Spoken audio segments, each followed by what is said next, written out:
Bapak Ibu yang melakukan Allah, dengan kesempurnaan unsur yang ada pada lafaz Allah, lalu para ulama kita kemudian mencoba mencari makna. Apa sebenarnya makna dari Allah itu? Allah itu maknanya apa gitu? Maka muncul juga dalam kamus-kamus bahasa Arab lama ya, bahwa Allah itu berarti sesuatu yang dicintai, dirindui. Ada makna kedua, Allah itu sesuatu yang sangat sempurna. Nah, makna yang ketiganya, Allah itu adalah sesuatu yang dituju, yang dicari-cari. Nah, itu secara bahasa ya. Tapi kemudian para ulama kita mengartikan dengan terjemahan yang lebih umum, bahwa Allah adalah nama daripada zat yang disifati dengan kemahasempurnaan, baik pada namanya, pada sifatnya, pada perbuatannya, dan pada zatnya. Yang maha suci daripada semua kekurangan, cacat, dan ketidakpantasan pada dirinya. Nah, Bapak Ibu yang melakukan Allah, semua nama Allah yang ada, kan 99 itu, lengkap 100-nya itu ada pada Allah. Ya, Allah. Nah, selebihnya kan ada 99. Nah, semua nama itu maknanya ada pada lafaz Allah. Maka jika kita tidak betul-betul mengenal nama-nama yang lain, lalu kita berzikir memang nyebut ya Allah, atau ya-nya jadi hilang karena merasakan kedekatannya Allah, Allah. Maka Bapak Ibu yang bukan Allah, itu mencakup semua nama-nama yang ada, yaitu 99 itu. Ya. Jadi kalau kita mencoba menggali nama-nama yang ada itu, semuanya masuk ke nama Allah. Ini sebagai contoh. Allah Rahman. Allah yang Maha Rahman. Siapa Rahman? Allah. Nah, Allah bersifat apa? Tidak hanya Rahman, tapi juga Rahim. Maka Allah itu sifatnya lebih umum, lebih sempurna, mencakup semua nama-nama yang ada. Nah, Bapak Ibu yang melakukan Allah, Imam Zarruq, juga Imam Ghazali ketika menjelaskan ini dalam kitab-kitab mereka, lalu mengingatkan kita, semua nama yang ada itu kita bisa berkoneksi dengan cara mempraktekkannya, kecuali nama Allah. Nah, adapun lafaz Allah, kita tidak bisa kecuali hanya berta'alluq, hanya bergantung kepadanya, tapi tidak bisa bertakhalluq. Nah, ini yang dikatakan. Jadi makna yang ihsa tadi yang 4 dan 5, untuk nama Allah, makna itu hanya bisa dipraktikkan sampai nomor 4. Tapi tidak bisa yang ke-5. Ya. Kita tidak bisa meniru Allah, itu nggak bisa. Tapi meniru nama Rahman itu bisa. Meskipun kita tidak sanggup sepenuhnya. Tapi kita tiru beberapa, itu sanggup. Ya. Nah, oleh karena itu, para ulama-ulama ahli qalbu mengatakan, apa caranya supaya kita merasakan rahasia dari bergantung kepada nama Allah? Bergantung kepada yang punya nama. Caranya adalah isqatil hawa wa mahabbatil maula. Kita gugurkan obsesi-obsesi, pikiran-pikiran, dan kemudian kita mencintai yang punya nama. وَلَا يَحْسِهُ ذَلِكَ إِلَّا بِقَلْبٍ مُفْرَدٍ فِيهِ تَوْحِيدٌ مُجَرَّدٌ. Namun ini tidak akan mungkin terjadi kecuali pada kalbu yang dibersihkan dengan ketauhidan. Maka kita belajar tauhid dari kemarin sampai sekarang ya. Tauhid itulah inti dari ma'rifat, mengenal Allah Subhanahu wa taala ya. Suatu kali Imam Junaid ini diperkirakan wafatnya 297 Hijriah. Ya, beliau guru dari Imam Ruwaim, Imam Abul Hasan Al-Ash'ari, guru daripada Imam Shibli, Al-Hallaj yang kontroversial, dan lain-lain. Ya. Lalu ditanya, beliau Imam Salafus Saleh, kaifa sabilu ilal inqita' ila Allah tabaraka wa ta'ala? Bagaimana cara untuk fokus untuk sampai kepada Allah Subhanahu wa taala? Apa jawaban beliau? Bitaubatin tuzilul israr. Dengan taubat yang kemudian membuat kita berniat untuk tidak mengulangi kesalahan.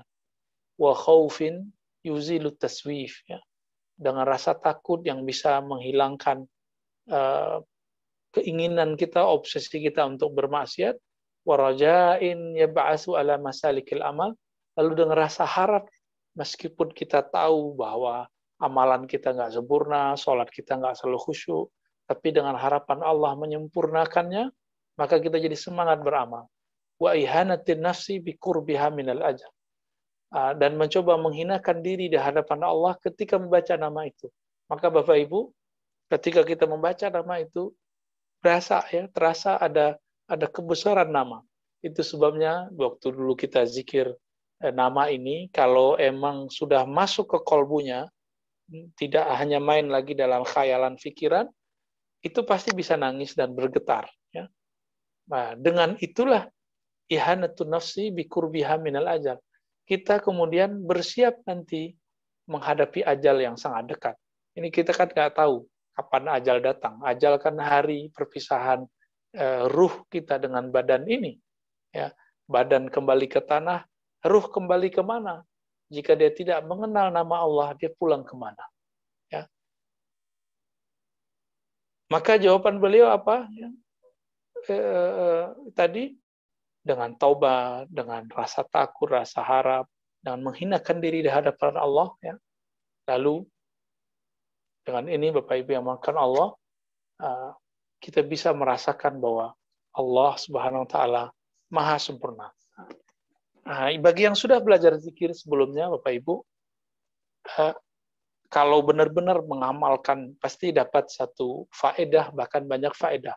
Nah, apa saja faedah membaca ya Allah, misalnya pagi kita baca setengah jam gitu ya.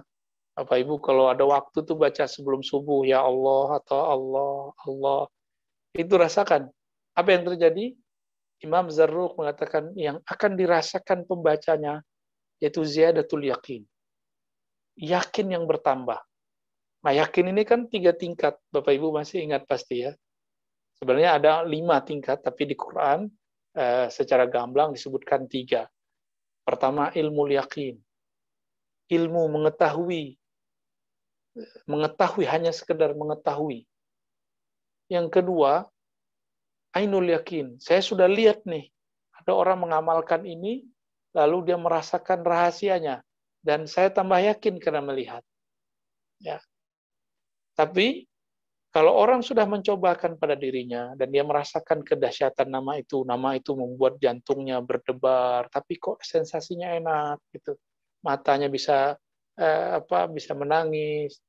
Maka orang ini sudah sampai kepada hakul yakin. Ya.